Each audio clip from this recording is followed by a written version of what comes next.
প্যান্টটা ফেলবি না সাইনুর, প্যান্টটা ফেলিস নি আব্বা।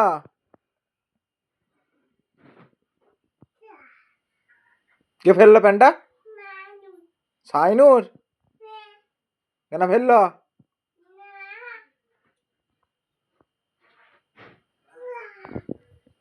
পড়ে যাবি, চলে আয়।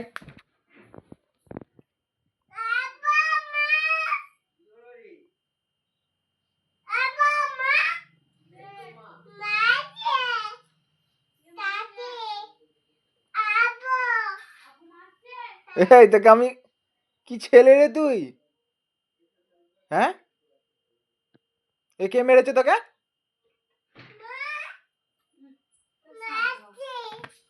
কে মেরেছে? আব্বু মেরেছে? দাঁড়া দেখছি আব্বু। মজা দেখাবো তোমার। বল মোজা পড়তে বল।